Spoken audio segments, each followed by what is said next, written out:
इस वीडियो में आप सीखेंगे कि अणु किस तरह से बना होता है। जब एक परमाणु दूसरे परमाणु से या फिर दो या दो से अधिक परमाणु आपस में जुड़े होते हैं तो उसे अणु कहा जाता है। लेकिन एक परमाणु दूसरे परमाणु से या फिर दो या दो से अधिक परमाणु आपस में जिन तरीकों से जुड़े होते हैं उन्हीं तरीकों को आप इस वीडियो में सीखेंगे। और उन तरीकों को इंग्लिश में बॉन्ड्स कहा जाता है और हिंदी में बंध कहा जाता है। ये बंध तीन तरह के होते हैं।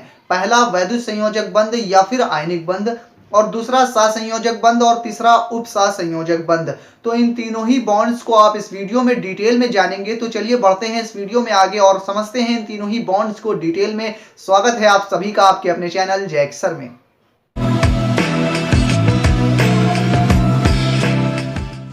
सबसे पहले आप ये समझ लीजिए कि एक परमाणु दूसरे परमाणु से मिलकर अणु क्यों बनाता है। अणु इसलिए बनाता है ताकि वो दोनों ही परमाणु स्टेबल हो जाएं, स्थायी हो जाएं। तो स्थायी बनने की कंडीशन क्या है, इसे भी आप समझ लीजिए कि जिस परमाणु की सबसे लास्ट वाली कक्षा में यानी कि सबसे लास्ट वाली सेल में 8 इलेक्ट्रॉन से कम है तो वो स्थायी नहीं है, और दूसरे परमाणु में भी 8 इलेक्ट्रॉन से कम है उसकी लास्ट वाली कक्षा में, तो वो परमाणु भी स्थायी नहीं है, स्टेबल नहीं है। तब वो दोनों ही परमाणु आपस में मिलते हैं और कुछ ऐसा करते हैं जिसकी वजह से उन दोनों ही परमाणु की सबसे लास्ट वाली कक्षा में 8-8 इलेक्ट्रॉन हो जाएं और वो स्थायी हो जाएं, स्टेबल हो जाएं। इसलिए दोनों ही परमाणु मिलकर अणु बनाते हैं। और जिन परमाणुओं की लास्ट वाली कक्षा में यानी कि सबसे लास्ट वाली सेल में 8 इलेक्ट्रॉन होते हैं तो वो पहले से ही स्थायी होता है, पहले से ही स्टेबल होता है। उसे किसी और परमाणु के साथ मिलने की कोई ज़रूरत नहीं है और ना ही मिलता है और ना ही वो किसी से मिलकर अणु बनाता है। जिस परमाणु के सबसे लास्ट वाली कक्षा में 8 इलेक्ट्रॉन से कम है और किसी और परमाणु को वो देखता है जिसमें भी 8 इलेक्ट्रॉन से कम है तो वो दोनों परमाणु आपस में मिलते हैं और कुछ ऐसा करते हैं जिसकी वजह से उन दोनों ही परमाणुओं की सबसे लास्ट वाली कक्षा में 8-8 इलेक्ट्रॉन हो जाएं और वो स्थायी हो जाएं और इस तरह से वो अणु बना लेते हैं। तो अणु बनाने के लिए अपनी लास्ट वाली कक्षा में 8 इलेक्ट्रॉन करने के लिए 3 तरीकों का इस्तेमाल किया जाता है और वही 3 तरीके जो मैं आपको वीडियो के स्टार्टिंग में बता चुका हूं। तो उन 3 तरीकों में से सबसे पहला तरीका मैं बताने जा रहा हूं आपको वैद्युत संयोजक बंध, जिसे आयनिक बंध भी कहा जाता है। यानी कि वैद्युत संयोजक बंध को एक्सप्लेन करने के लिए मैंने आपके लिए 3 एग्जाम्पल लिए हैं जो आपकी स्क्रीन पर लिखे हुए हैं। पहला है NaCl यानी सोडियम क्लोराइड, और दूसरा है MgO यानी मैग्नीशियम ऑक्साइड, और तीसरा है MgCl2 यानी मैग्नीशियम क्लोराइड। तो इन में तीनों ही एग्जाम्पल में पहले 2 एग्जाम्पल मैं आपको एक्सप्लेन करूंगा और लास्ट वाला एग्जाम्पल रहेगा आपके लिए होमवर्क, जिसे आप घर पर ट्राई करेंगे इस वीडियो में मैं वैद्युत संयोजक बंध को समझने के बाद। तो आइए सबसे पहला एग्जाम्पल मैं ले रहा हूं NaCl यानी मैग्नीशियम क्लोराइड का, और मैं आपको बताऊंगा कि किस तरह से ये आपस में जुड़े होते हैं। तो पहला है NaCl, तो NaCl में Na अलग मैं लिख ले रहा हूं, ठीक है, Na को अलग लिख ले रहा हूं और Cl को अलग लिख ले रहा हूं आपको एक्सप्लेन करने के लिए। आपको सामने दिख रहा होगा NaCl किस तरह से आपस में जुड़कर लिखा हुआ है, उसी तरह से लिखा जाता है सोडियम क्लोराइड के अणु को, लेकिन मैं यहाँ पर अलग लिख रहा हूँ आपको एक्सप्लेन करने के लिए। और इसको एक्सप्लेन करने के लिए आपको भी अच्छी तरह से याद होना चाहिए इसका परमाणु क्रमांक और परमाणु भार, जो कि मैं आपको पहले की वीडियोस में बता चुका हूं। तो केमिस्ट्री की पूरी प्लेलिस्ट आपको चैनल जैक सर पर मिल जाएगी, आप चैनल पर जाकर उसे देखिएगा, अच्छे से समझिएगा ताकि आपकी केमिस्ट्री अच्छी हो सके। तो आप यहाँ देखेंगे इसका सोडियम का परमाणु क्रमांक होता है 11, तो मैंने यहाँ 11 लिख दिया। क्लोरीन का परमाणु क्रमांक होता है 17, तो मैंने 17 लिख दिया। ये आपको अच्छी तरह से याद होना चाहिए। तो वैद्युत संयोजक बंध में देखेंगे किस तरह से ये जुड़ता है। इसका इलेक्ट्रॉनिक विन्यास की वीडियो भी मैं बना चुका हूं, वो भी आप चैनल पर जाकर देख लीजिएगा। तो मैं यहाँ पर इलेक्ट्रॉनिक विन्यास अफबाउ नियम की सहायता से नहीं लिख रहा हूं, सिर्फ मैं लिख रहा हूं कि किसी भी कक्षा में मैक्सिमम इलेक्ट्रॉन किस तरह से हो सकते हैं 2n² की मदद से, जो कि मैं आपको पहले की वीडियो में एक्सप्लेन कर चुका हूं। तो आप उन वीडियोस को अच्छी तरह से देख लीजिएगा। तो इसमें 11 परमाणु क्रमांक है, तो इसका इलेक्ट्रॉनिक विन्यास अगर हम लिखेंगे तो लिखेंगे हम ये 2 पहली कक्षा में, दूसरी कक्षा में 8 2n² वाले फार्मूले की मदद से, और तीसरी कक्षा में मैक्सिमम इलेक्ट्रॉन कितने होते हैं 18 होते हैं, लेकिन बचा कितना 1, तो हम 1 लिखेंगे। तो 2 8 10 और 1 11। तो इस तरह से सोडियम का इलेक्ट्रॉनिक विन्यास हमने लिख दिया। किसी भी कक्षा में मैक्सिमम इलेक्ट्रॉन कितने हो सकते हैं, 2n² की मदद से हमने ये वाला इलेक्ट्रॉनिक विन्यास इस तरह से लिखा है। अफबाउ नियम की सहायता से भी मैं आपको बता चुका हूं, जिसे आप चैनल पर जाकर देख सकते हैं। यहाँ पर क्लोरीन का 17 है, तो मैं यहाँ लिखूंगा 2, 8 और 2, 8, 10 हो गए, और फिर बचा कितना, 7। लेकिन यहाँ पे अगर और इलेक्ट्रॉन होते, 18 यहाँ पे होता, तो यहाँ 8 लिखते, 19 होता, तो यहाँ 9 लिखते, यहाँ पे 9, 18 इलेक्ट्रॉन तक लिख सकते हैं, आपको मालूम है। अब आपने लास्ट वाली कक्षा में देखा यहाँ पे कितने, 7 इलेक्ट्रॉन है, यहाँ पर 1 इलेक्ट्रॉन है। अगर ये 1 इलेक्ट्रॉन यहाँ पे ना होता, मान लीजिए हम अगर मिटा दें यहाँ से 1 इलेक्ट्रॉन, यहाँ लास्ट वाली कक्षा में अगर 8 इलेक्ट्रॉन होता, तो ये एक स्थायी परमाणु होता और किसी भी परमाणु से ये नहीं मिलता। ठीक है, यहाँ पे भी अगर 7 इलेक्ट्रॉन ना होता, तो यहाँ पे भी 8 इलेक्ट्रॉन है, ये भी एक स्थायी परमाणु होता और किसी और परमाणु से ना मिलता और अणु नहीं बनाता। लेकिन यहाँ पर 7 इलेक्ट्रॉन है, तो कुछ ऐसा करना है हमको कि यहाँ 7 की जगह 8 हो जाए। यहाँ पे 1 इलेक्ट्रॉन है, तो कुछ हमें ऐसा करना है, या तो 1 इलेक्ट्रॉन यहाँ से हटा दें, या फिर यहाँ पे कुछ ऐसा हो जाए कि यहाँ पे 7 इलेक्ट्रॉन और आ जाएं, ताकि ये 8 इलेक्ट्रॉन हो जाए। लास्ट वाली कक्षा में हमें 8 करना है, इसलिए वो स्टेबल हो जाएगा परमाणु और आपस में मिलकर अणु बना देगा। तो यहाँ पे 1 लिखा हुआ है। तो सबसे लास्ट वाली जो कक्षा में जितने इलेक्ट्रॉन होते हैं उसको, अब ये मैं परमाणु क्रमांक यहाँ से मिटा दे रहा हूँ, ये मैंने आपको बताने के लिए लिखा था।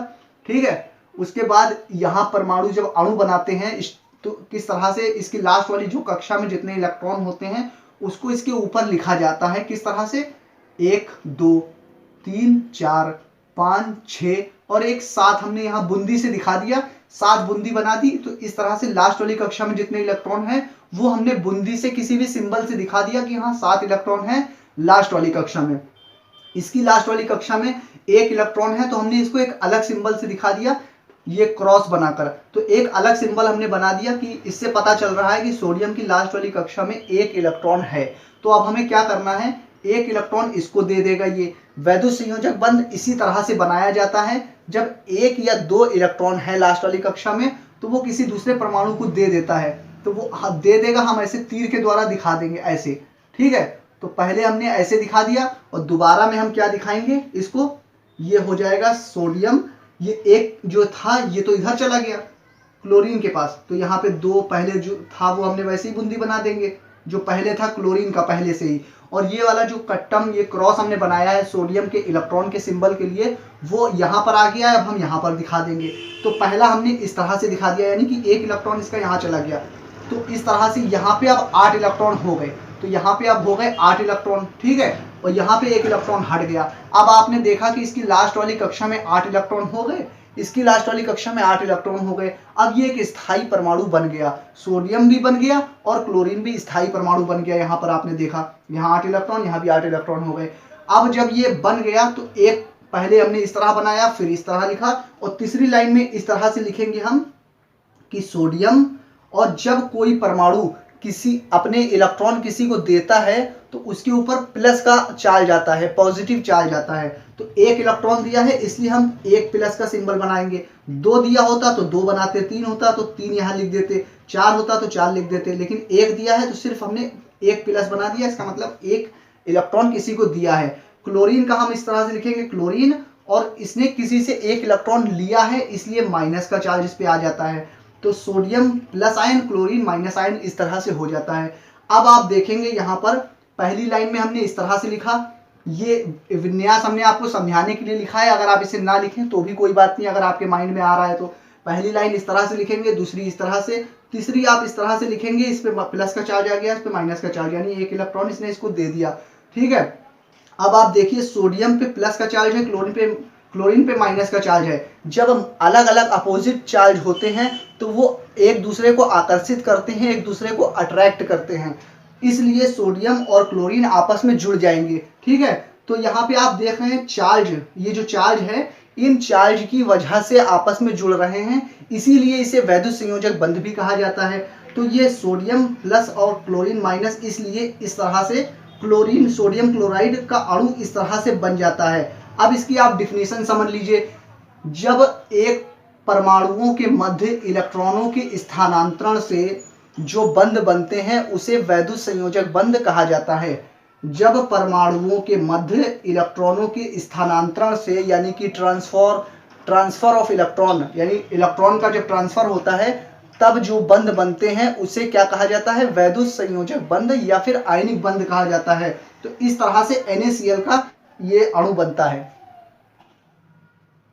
तो दूसरा एग्जांपल आपकी स्क्रीन पर है MgO यानी मैग्नीशियम ऑक्साइड। इसका देखिए इलेक्ट्रॉनिक विन्यास लिखेंगे और किस तरह से ये आपस में जुड़ा हुआ है वैद्युत संयोजक बंध की मदद से। देखिए मैं MgO है तो Mg का हम पहले Mg अलग लिख ले रहे हैं परमाणु, और O परमाणु जो है वो हम अलग लिख ले रहे हैं आपको एक्सप्लेन करने के लिए। लेकिन मैग्नीशियम ऑक्साइड का जो अणु होता है वो MgO इस तरह से लिखा जाता है, ये आपको मालूम होना चाहिए। ठीक है, ये मैंने आपको खाली एक्सप्लेन करने के लिए अलग अलग लिखा हुआ है। ठीक, तो Mg यानी मैग्नीशियम का परमाणु क्रमांक कितना होता है, 12 होता है, वो हमने यहाँ लिख दिया। ऑक्सीजन का परमाणु क्रमांक कितना होता है, 8 होता है, वो हमने यहाँ लिख दिया। ये आपको याद होना चाहिए।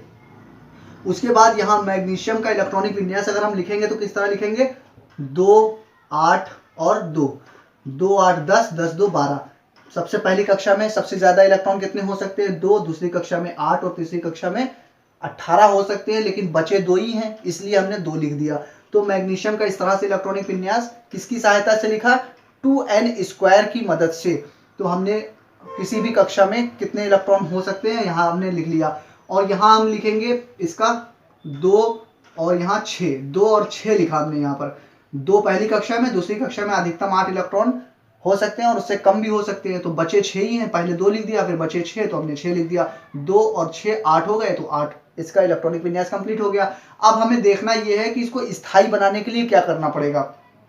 इसकी लास्ट वाली कक्षा में या तो 8 इलेक्ट्रॉन हो जाएं या फिर ये 6 हट जाए बिल्कुल, या फिर यहाँ पे 2 इलेक्ट्रॉन किसी तरह से आ जाएं या 6 हट जाए। अगर 2 ही इलेक्ट्रॉन होता और 6 ना होता तब भी एक स्थायी परमाणु होता। जैसे हीलियम का इलेक्ट्रॉनिक विन्यास 2 होता है, उसका परमाणु क्रमांक 2 है, और हीलियम एक स्थायी परमाणु होता है। अगर किसी भी परमाणु के सबसे पहली कक्षा ही बाहरी कक्षा होती है तो उसमें अगर 2 इलेक्ट्रॉन है तो वो एक स्थायी परमाणु माना जाता है, और उसके अलावा जितने भी परमाणु हैं उनकी बाहर वाली कक्षा में 8 इलेक्ट्रॉन होंगे तब वो स्थायी होगा, अदरवाइज वो स्थायी नहीं होगा। तो इसमें 6 इलेक्ट्रॉन है, हमें स्थायी बनाने के लिए क्या करना है, 2 इलेक्ट्रॉन अगर ये इसको दे दे तो ये स्थायी बन जाएगा। तो अब ये इलेक्ट्रॉनिक विन्यास हमने समझाने के लिए लिखा था, इसको मिटा दे रहे हैं। अगर आप अपने दिमाग में कर लें तो अच्छी बात है, इतना ये रफ में करने वाला काम है इसलिए हमने इसको मिटा दिया। ये परमाणु क्रमांक ये भी सब रफ वाला काम था, ये भी हमने मिटा दिया, खाली समझाने के लिए आपको लिखा था। तो अब आप समझ गए इसकी लास्ट वाली कक्षा में कितने इलेक्ट्रॉन है, 2 इलेक्ट्रॉन। तो हम 2 इलेक्ट्रॉन यहाँ पे इस तरह से दिखा दे रहे हैं, ठीक है। और इसकी लास्ट वाली कक्षा में 6 इलेक्ट्रॉन है, 1 2 3 4 5 6 इलेक्ट्रॉन हमने दिखा दिया अलग अलग सिंबल से। अब हमें क्या करना है, दूसरा स्टेप, ये दोनों ही इलेक्ट्रॉन इसको दे देगा, इसमें 8 हो जाएंगे और इसकी लास्ट वाली कक्षा में भी 8 इलेक्ट्रॉन हो जाएंगे। यहाँ 2 8 2 है, यहाँ 2 और 6 है, ये 1 इलेक्ट्रॉन देगा इधर, 1 इलेक्ट्रॉन ये इसको दे देगा। इस तरह से ऐसे दिखाया जाता है कि ये वाला इलेक्ट्रॉन इसको दिए दे रहा है, ये भी इसको दिए दे रहा है, ताकि ये स्थायी हो जाए। तो 2 इलेक्ट्रॉन जब हट जाएगा तो 8 इलेक्ट्रॉन बचेगा, यहाँ 2 इलेक्ट्रॉन आ जाएगा तो यहाँ पे अपने आप 8 हो जाएगा, ठीक है। ये खाली समझाने के लिए है, इसको मिटा दे रहे हैं। तो बचा यहाँ पे, अब इसको किस तरह से लिखेंगे, Mg और यहाँ पे O लिखेंगे। O यहाँ पे जो O का पहले था इलेक्ट्रॉन वो हमने लगा दिया, और ये 2 इलेक्ट्रॉन इधर से आए हैं, 2 हमने यहाँ लगा दिया। यानी लास्ट वाली कक्षा में जो इलेक्ट्रॉन होते हैं वही खाली लिखे जाते हैं। ऑक्सीजन के जो भी इलेक्ट्रॉन थे वो हमने डॉट से दिखा दिए, और मैग्नीशियम के जो इलेक्ट्रॉन इधर से आए हैं वो क्रॉस से हमने दिखा दिए। इसमें 8 इलेक्ट्रॉन हो गए लास्ट वाली कक्षा में, इसकी लास्ट वाली कक्षा में भी 8 इलेक्ट्रॉन हो गए। ये अब स्थायी परमाणु बन गया। अब तीसरी, पहली लाइन ये हो गई, दूसरी इस तरह से, और तीसरी हम किस तरह से लिखेंगे, Mg पे +2 का चार्ज आएगा। जब कोई इलेक्ट्रॉन देता है तो उस पर प्लस का चार्ज आता है। 2 इलेक्ट्रॉन दिया इसलिए 2 + 2 का चार्ज आ गया, और इसने 2 इलेक्ट्रॉन लिया है इसलिए -2 का चार्ज आ गया। अब यहाँ देखिए प्लस और माइनस अलग अलग चार्ज हैं। जब अलग अलग चार्ज होते हैं, अलग अलग आयन होते हैं, तो वो आपस में एक दूसरे को अट्रैक्ट करते हैं, आकर्षित करते हैं। इस वजह से ये अणु बन जाता है। ये परमाणु और ये परमाणु मिलकर एक अणु बना देते हैं, और वो अणु क्या होता है, MgO यानी मैग्नीशियम ऑक्साइड का अणु इस तरह से बन जाता है। तो आपने देखा इस तरह से अणु बनता है वैद्युत संयोजक बंध की मदद से, ठीक है। तो आप ये समझ गए हैं। अब तीसरा है आपके लिए MgCl2, जो आपके लिए होमवर्क है, इसे आप ट्राई कीजिएगा। आइए बढ़ते हैं इस वीडियो में आगे और समझते हैं सहसंयोजक बंध को। तो इस वीडियो का दूसरा बॉन्ड यानी कि दूसरा बंध है सहसंयोजक बंध। तो इसकी पहले आप डिफिनीशन समझ लीजिए, इसकी परिभाषा क्या है ये आप समझ लीजिए। जब परमाणुओं के मध्य इलेक्ट्रॉन युग्मों की साझेदारी से जो बंध बनते हैं उन्हें सहसंयोजक बंध कहते हैं। ये थी इसकी डिफिनेशन। आइए हम आपको एक्सप्लेन करते हैं कुछ एग्जाम्पल से, उसके बाद आप इसे अच्छी तरह से इस डिफिनेशन को हमेशा के लिए समझ जाएंगे। तो मैं आपकी स्क्रीन पर कुछ एग्जाम्पल लिखे हुए हैं, इसमें से मैं आपको एक्सप्लेन करूंगा, समझाऊंगा सिर्फ हाइड्रोजन गैस को यानी कि H2 जो लिखा हुआ है। उसके बाद Cl2 यानी कि क्लोरीन गैस को मैं आपको समझाऊंगा कि सहसंयोजक बंध की मदद से किस तरह से ये गैस मिल क्लोरीन के परमाणु मिलकर अणु बने हुए हैं। उसके बाद मैं आपको बताऊंगा HCl यानी हाइड्रोक्लोरिक अम्ल यानी हाइड्रोक्लोरिक एसिड का अणु जो है वो किस तरह से बना है सहसंयोजक बंध की मदद से, ये मैं आपको बताऊंगा। उसके बाद जितने भी एग्जांपल हैं वो सब आपके लिए रहेंगे होमवर्क में, उसे आप ट्राई कीजिएगा। तो सबसे पहले देखिए हाइड्रोजन गैस लिखी हुई है, हाइड्रोजन यानी H2 कि हाइड्रोजन गैस है H2, तो उसमें हाइड्रोजन का परमाणु एक मैं यहाँ लिख ले रहा हूँ, एक मैं थोड़ी दूर पे H यहाँ पे लिख ले रहा हूँ आपको समझाने के लिए। जबकि हाइड्रोजन गैस को लिखा जाता है H2 इस तरह से, लेकिन ये अणु बना किस तरह से वही मैं आपको एक्सप्लेन कर रहा हूँ। यहाँ पर देखिए हाइड्रोजन का परमाणु क्रमांक 1 होता है, हमने लिख दिया, एक यहाँ होता है, हमने 1 लिख दिया।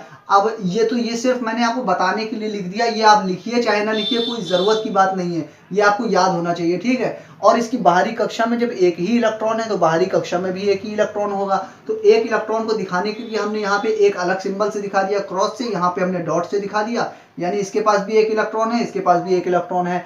आपको ये बात मालूम है कि किसी भी परमाणु के सबसे लास्ट वाली कक्षा में यानी कि लास्ट वाली सेल में अगर 8 इलेक्ट्रॉन है तो वो एक स्थायी परमाणु होता है, और 8 से कम है तो वो स्थायी परमाणु नहीं होता है। यहाँ पर एक इलेक्ट्रॉन है तो इसका मतलब ये स्थायी परमाणु नहीं है। लेकिन किसी भी परमाणु की बाहर की कक्षा ही पहली कक्षा है और उसमें अगर 2 इलेक्ट्रॉन हैं तो वो भी एक स्थायी परमाणु माना जाता है।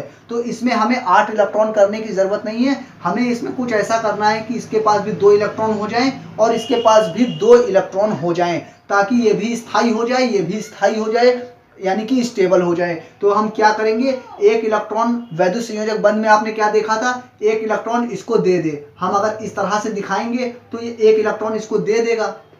मान लीजिए वैद्युत संयोजक बंध जो अभी आपने सीखा है, तो एक इलेक्ट्रॉन यहाँ पर दे देगा, एक इलेक्ट्रॉन यहाँ पे आ जाएगा। तो इस वाले हाइड्रोजन के पास तो 2 परमाणु 2 इलेक्ट्रॉन हो गए, ये स्थायी हो गया, लेकिन ये तो खाली हो गया ना। हमें ऐसा नहीं करना है, हमें कुछ ऐसा करना है इसके पास भी 2 हो जाए या इसके पास भी 2 हो जाए। तो यहाँ पे वैद्युत संयोजक बंध नहीं बनेगा, यहाँ पे सहसंयोजक बंध बनेगा। ये आपने देख लिया कि वैद्युत संयोजक बंध कैसे नहीं बनेगा, ये आप समझ गए। तो सहसंयोजक बंध बनेगा, कैसे बनेगा सहसंयोजक बंध, कुछ हमें ये करना है कि दूसरा स्टेप आप या तो ऐसे तीर लगा के करिए, या फिर यहाँ नीचे इस तरह से लगा कर करिए। ये हाइड्रोजन ये वाला और ये वाला करीब करीब में लिख दीजिए, पास में लिख दीजिए, और ये वाला एक ऊपर लिख दीजिए और ये वाला एक इलेक्ट्रॉन नीचे लिख दीजिए। यानी इसका इलेक्ट्रॉन हमने यहाँ बना दिया, इसका इलेक्ट्रॉन यहाँ बना दिया, और ये दोनों करीब में आ गए, पास में आ गए, जुड़ गए, क्योंकि इसके पास भी 2 इलेक्ट्रॉन हो गए। अगर आप इसको देखिए इस तरह से और इसको देखिए तो भी इसके पास 2 इलेक्ट्रॉन हो गए। तो आप इस तरह से ये वाला स्टेप लिखना चाहिए तो लिखिए, अगर आपका मन नहीं है ये वाला स्टेप लिखने का तो आप दूसरी तरह से इसको लिख सकते हैं। कैसे लिख सकते हैं, यहीं पर पहली वाली लाइन में ही आप इस तरह से दिखा दीजिए, इस तरह से बना दीजिए, इस तरह से ऐसे बना दीजिए, इस तरह से आप बना दीजिए ये सर्किल या कुछ भी। इससे ये पता चलेगा कि ये वाला जो इलेक्ट्रॉन है वो इसके पास भी है और ये वाला इलेक्ट्रॉन जो है वो इसके पास भी है। यानी कि इस तरह से इसके पास भी 2 इलेक्ट्रॉन हो गए, इसके पास भी 2 इलेक्ट्रॉन हो गए।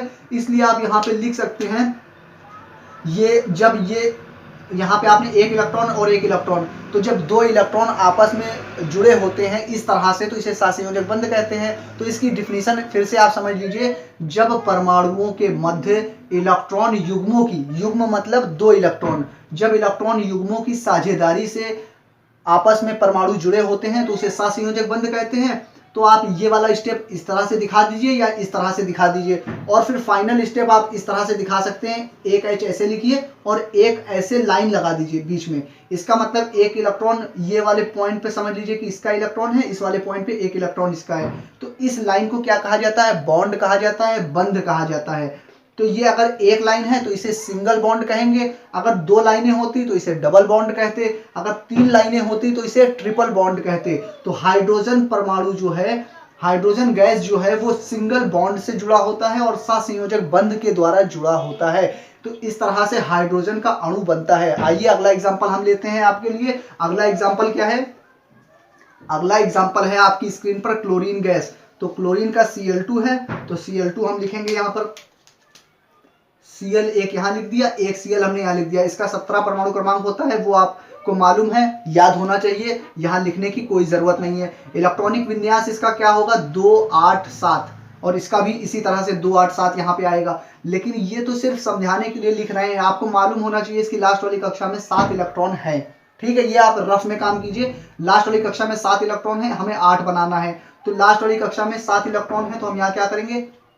1 इलेक्ट्रॉन, 2 इलेक्ट्रॉन, 3 इलेक्ट्रॉन, 4 इलेक्ट्रॉन, 5 और ये 6 और एक ये 7 हो गया। यहाँ पे 1 2 3 4 5 6 और ये 7। अब वैद्युत संयोजक बंध अगर हमें बनाना हो तो क्या करेंगे? इस तरह से तीर दिखा देंगे कि 1 इलेक्ट्रॉन भैया इसका पास आ जाए तो इसके पास 8 हो जाएगा। तो अगर हम वैद्युत संयोजक बंध बनाएंगे तो क्या हो जाएगा? आप देखिए, ये वाला इलेक्ट्रॉन यहाँ आ गया तो यहाँ पे कट्टम हो जाएगा, यहाँ से वाला कट्टम हट जाएगा क्रॉस, यानी कि 1 इलेक्ट्रॉन इधर चला गया। इसके पास 8 इलेक्ट्रॉन हो गए, 2 2 4 2 6 2 8। इसके पास तो 8 हो गए इसकी लास्ट वाली कक्षा में, लेकिन इसके पास तो 1 इलेक्ट्रॉन चला गया, इस पे 7 थे, 1 चला गया, अब तो यहाँ 6 बचे। तो ये तो स्टेबल हुआ नहीं, ये तो स्थायी हुआ नहीं, ये तो स्टेबल हो गया। तो यहाँ पे इसलिए वैद्युत संयोजक बंध नहीं बन सकता है। तो अब हम दूसरा क्या चेक करेंगे? सहसंयोजक बंध कैसे चेक किया जाता है?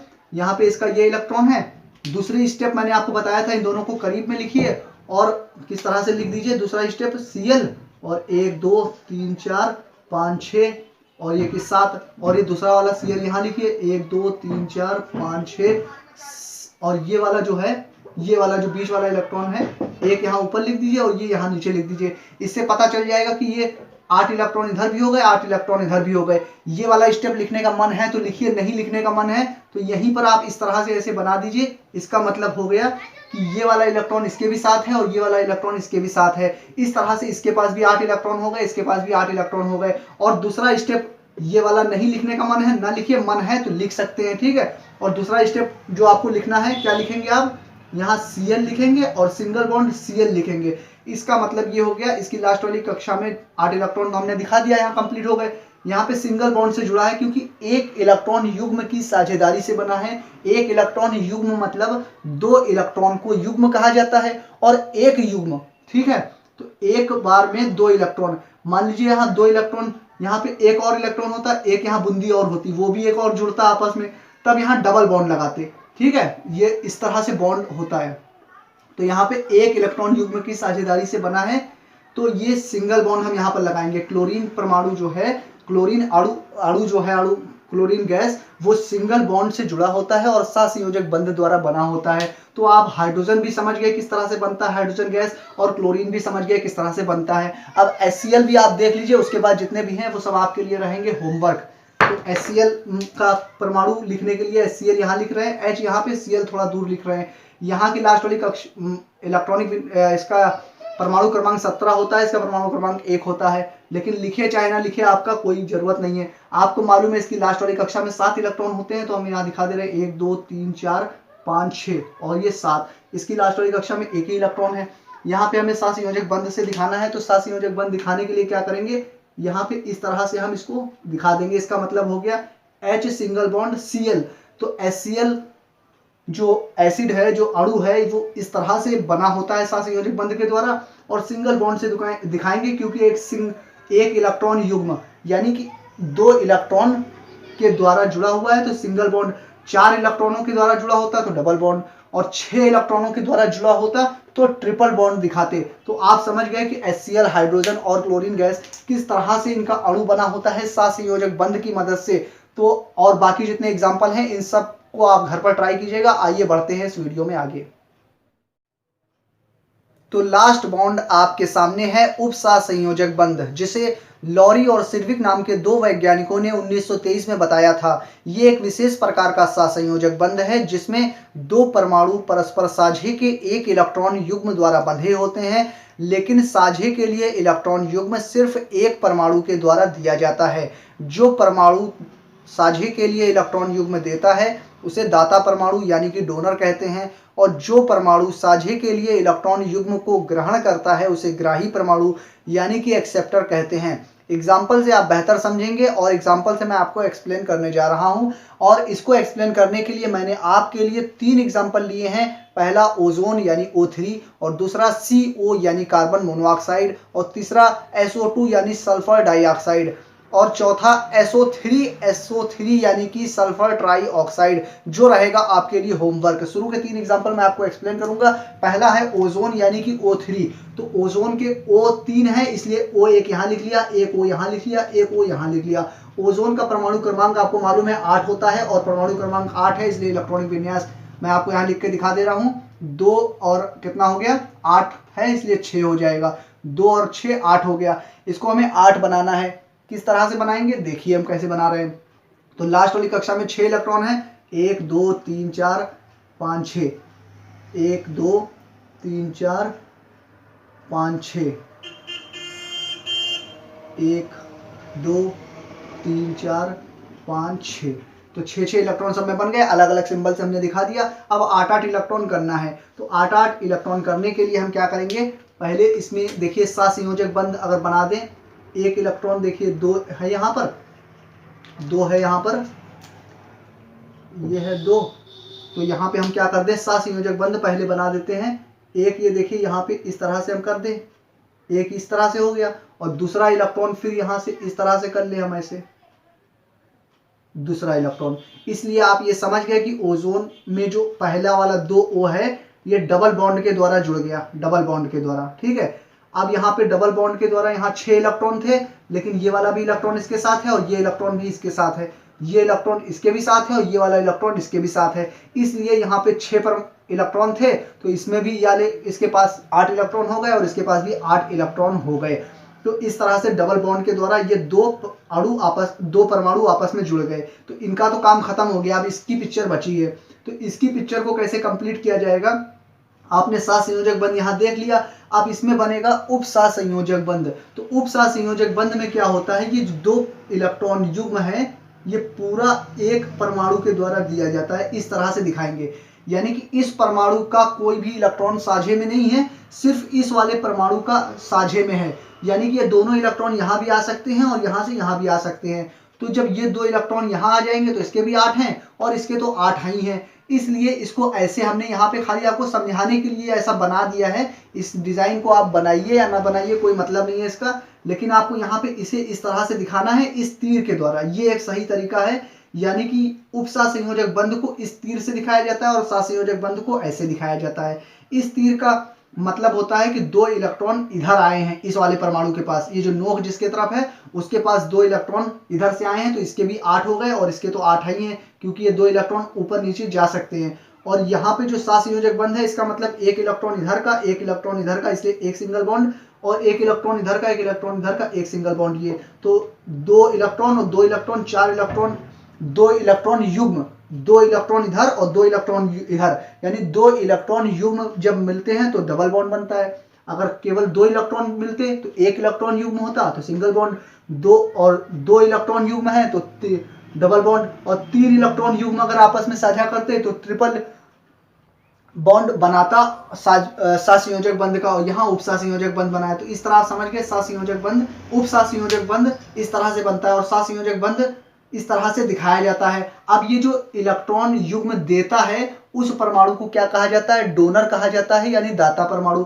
और जो परमाणु इलेक्ट्रॉन युग्म को ग्रहण करता है, लेता है, उसे ग्राही परमाणु कहते हैं। इसे ग्राही परमाणु या फिर एक्सेप्टर भी कह सकते हैं। तो इस तरह से आपने देख लिया उप सहसंयोजक बंध। आइए अगला एग्जाम्पल लेते हैं। तो अगला एग्जांपल आपके सामने है कार्बन मोनोऑक्साइड यानी CO। तो CO परमाणु हम कैसे लिखेंगे, C अलग लिख लिया, O अलग लिख लिया। तो यहाँ पे अब क्या करना है, इसके परमाणु क्रमांक 4 होता है 6, तो इसका इलेक्ट्रॉनिक विन्यास हो जाएगा 2 और 4, इसको हमें 8 बनाना है। इसका परमाणु क्रमांक 8 होता है, इसको हम लिखेंगे इलेक्ट्रॉनिक विन्यास 2 और 6, 2 और 6 8 हो गया, 8, ठीक है। इसे हमें 6 को हमें 8 बनाना है स्थायी बनाने के लिए, 4 को भी 6 बनाना है स्थायी बनाने के लिए। तो क्या करेंगे हम, ये इलेक्ट्रॉनिक विन्यास में इसमें लास्ट में 4 है तो 4 हमें 4 बूंदी बनानी है, और इसके लास्ट में 6 था तो हमें 6 बनाना है। कहाँ पे, 6 डॉट दिखाना है यहाँ पे, 1 2 3 4 5 6, यहाँ पे 1 2 3 4, ठीक, यहाँ पे दिखा दीजिए या फिर ये बूंदी यहाँ पर दिखा दीजिए 1 2, कहीं पर भी आप दिखा सकते हैं, ठीक है। तो हमें इसे 8 बनाना है, इसे भी 8 बनाना है। तो इसके लिए हम क्या करेंगे, देखिए एक अगर इधर साझा कर ले इससे ऐसे, तो एक सिंगल बॉन्ड बन जाएगा और इसके पास 4 इलेक्ट्रॉन तो थे और एक ये वाला भी आ गया तो 5 हो गए। फिर उसके बाद एक और ये ऐसे इससे साझा कर ले इधर वाले से, ठीक, तो ये डबल बॉन्ड बन जाएगा। एक सिंगल बॉन्ड ये हो गया, एक सिंगल बॉन्ड ये, डबल बॉन्ड बन गया। अभी इसके पास 4 इलेक्ट्रॉन थे, एक ये वाला भी हो गया 5 और एक ये वाला 6, तो 6 इलेक्ट्रॉन तो अभी इसके पास हो गए। तो अब हम यहाँ लिख सकते हैं C और डबल बॉन्ड O, ठीक। अब इसके पास 6 हो गए, इसके पास 2 तो इलेक्ट्रॉन ये थे और 2 इलेक्ट्रॉन ये वाले साझा कर लिए, तो कार्बन के 6 हो गए और इसके ऑक्सीजन के 6 थे, ऑक्सीजन के पहले से 6 थे, 1 2 3 4 5 6, और 2 इलेक्ट्रॉन इधर से साझे में आ गए, ये वाला इधर भी जाएगा इधर भी जाएगा, तो ऑक्सीजन के तो 8 हो गए। ऑक्सीजन का काम खत्म हो गया, ऑक्सीजन स्टेबल हो गया, लेकिन ये जो कार्बन है ये अभी स्टेबल नहीं हुआ, इसके पास 6 इलेक्ट्रॉन है। तो क्या करेगा, सिर्फ एक इलेक्ट्रॉन युग्म जो है वो यहाँ पर ले आएगा और फिर यहाँ पर ले आएगा इस तरह से, ठीक। तो ये जो एक इलेक्ट्रॉन युग्म है वो कार्बन के पास भी आएगा और ये ऑक्सीजन के पास भी रहेगा। तो ये जो पूरा एक इलेक्ट्रॉन युग्म कोई एक परमाणु देता है उसे दाता यानी कि डोनर कहते हैं, और जो लेता है पूरा इलेक्ट्रॉन युग्म यानी डबल इलेक्ट्रॉन को युग्म कहा जाता है। जो पूरा इलेक्ट्रॉन युग्म लेता है उसे एक्सेप्टर यानी कि ग्राही कहा जाता है। तो जो ले रहा है उसके तरफ हम नोक रखते हैं, उपसंयोजक बंध इस तरह से बनता है, यानी कि जो ले रहा है उसकी तरफ नोक रखेंगे और जो दे रहा है वो इस तरह से। तो कार्बन मोनोऑक्साइड का अणु इस तरह से बना होता है, इसमें सहसंयोजक बंध और उपसंयोजक बंध दोनों ही होता है। आइए अगला एग्जांपल लेते हैं। तो लास्ट एग्जांपल आपके सामने है SO2। तो SO2 को हम किस तरह से लिखेंगे, S हमने यहां लिख दिया और O हमने इधर उधर लिख दिया, साइड में कहीं भी लिख दीजिए आप, या इधर भी लिख सकते हैं SOO, इधर भी लिख सकते हैं, जहां आपका मन हो वहां लिखिए। तो सबसे पहले सल्फर का परमाणु क्रमांक आपको मालूम है कितना होता है, 16। तो इसका इलेक्ट्रॉनिक विन्यास कैसे लिखेंगे, 2 8 और 6, ठीक। लास्ट वाली कक्षा में 6 इलेक्ट्रॉन है, परमाणु क्रमांक मिटा दीजिए, इसको लिखने की कोई जरूरत नहीं है। इलेक्ट्रॉनिक विन्यास लिखने के लिए हमने आपको दिखाया था। इसका 8 होता है तो इसका इलेक्ट्रॉनिक विन्यास 2 और 6 हो जाएगा। लास्ट वाली कक्षा में 6 इलेक्ट्रॉन है, इसकी भी लास्ट कक्षा में 6 इलेक्ट्रॉन होंगे। लास्ट वाली कक्षा में जितने इलेक्ट्रॉन है वो इसके ऊपर दिखा के लिखा जाता है। तो हम यहाँ लिख दे रहे हैं 1 2 3 4 5 6। यहाँ पे देखिए 1 2 3 4 3 4 और 5 6, ये हमने लिख दिया।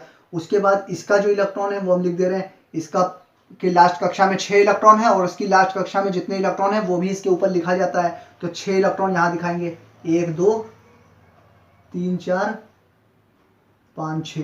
तो हमने अलग अलग दिखा दिया। अब इसका इलेक्ट्रॉनिक विन्यास हटा सकते हैं, इसका कोई जरूरत नहीं है, खाली रफ का काम था हमने लिख दिया। अब हमें क्या करना है, इन सब में 8-8 इलेक्ट्रॉन कंप्लीट करना है। तो उसके लिए हम क्या करेंगे, यहाँ पर देखिए एक यहाँ पे सहसंयोजक बंध बनाएगा, एक इलेक्ट्रॉन इधर से लेगा, एक ये सहसंयोजक बंध बनाएगा, एक इलेक्ट्रॉन इधर से लेगा, ठीक। इसमें 6 इलेक्ट्रॉन थे, लेकिन एक इलेक्ट्रॉन इधर से भी आ गया, एक इलेक्ट्रॉन इधर से आ गया, तो सल्फर के 8 हो गए, ठीक है। यहाँ ऑक्सीजन में देखिए 6 इलेक्ट्रॉन पहले से थे, लेकिन यहाँ एक सहसंयोजक बंध से एक इलेक्ट्रॉन इधर भी आ जाएगा, एक इलेक्ट्रॉन इधर से आ जाएगा, तो 2 इलेक्ट्रॉन मिल गए सल्फर की वजह से। तो ऑक्सीजन का भी 8 इलेक्ट्रॉन हो गए लास्ट वाली कक्षा में। ऑक्सीजन भी स्टेबल हो गया, सल्फर भी स्टेबल हो गया। अब इस वाले ऑक्सीजन की बात बची है, इसको क्या करना है, यहाँ पे दोनों इलेक्ट्रॉन युग्म यहाँ से इधर ऐसे आ जाएंगे, ठीक है। तो यहाँ पे जो इलेक्ट्रॉन युग्म किसी एक परमाणु द्वारा उपसंयोजक बंध की डिफिनेशन क्या होती है उसे फिर से आप समझ लीजिए, जिसमें उपसंयोजक बंध एक विशेष प्रकार का सहसंयोजक बंध होता है, लेकिन इसमें इलेक्ट्रॉन युग्म जो दिया जाता है वो सिर्फ एक परमाणु के द्वारा दिया जाता है। और सहसंयोजक बंध में क्या होता है, जो इलेक्ट्रॉन होते हैं देखिए दोनों ही परमाणु के द्वारा साझे में दिए जाते हैं, इस वाले परमाणु से और इस वाले दोनों ही परमाणु से साझा किया जाता है इलेक्ट्रॉन। और उपसंयोजक बंध में इलेक्ट्रॉन युग्म यानी कि डबल इलेक्ट्रॉन को युग्म कहा जाता है, और वो दोनों इलेक्ट्रॉन जो है किसी एक परमाणु द्वारा दिया जाता है। जो परमाणु इलेक्ट्रॉन युग्म देता है उसे दाता परमाणु यानी कि डोनर कहते हैं, और जो परमाणु इलेक्ट्रॉन युग्म ग्रहण करता है उसे ग्राही परमाणु और इंग्लिश में एक्सेप्टर कहा जाता है। तो यहाँ पे उपसंयोजक इधर बनेगा, तो आप इसका नेक्स्ट स्टेप किस तरह से बना देंगे, यहाँ पे लिख देंगे, यहाँ नीचे लिख दीजिए आप S डबल बॉन्ड O और सिंगल बॉन्ड इस तरह से आप लगाएंगे, तीर का निशान O, यानी कि यहाँ पे उपसंयोजक बंध भी है और सहसंयोजक बंध भी है। जिसने इलेक्ट्रॉन युग्म लिया है तीर की नोक उधर रहेगी, और जिसने दिया है वो पीछे इस तरह से रहेगी। तो आपने देख लिया सहसंयोजक बंध, उपसहसंयोजक बंध और वैद्युत बंध किस तरह से बनाया जाता है। SO3 जो लिखा हुआ है सल्फर ट्राइऑक्साइड, ये आपके लिए वैद्युत उपसहसंयोजक बंध का होमवर्क है। और ये वीडियो आपको कैसी लगी मुझे कमेंट करके बताना ना भूलिएगा। आप केमिस्ट्री की एक एक वीडियो को अच्छी तरह से चैनल पर जाकर देख सकते हैं प्लेलिस्ट में, तो आप चैनल पर जरूर विजिट कीजिएगा और अपनी राय मुझे कमेंट में बताना बिल्कुल भी ना भूलिएगा।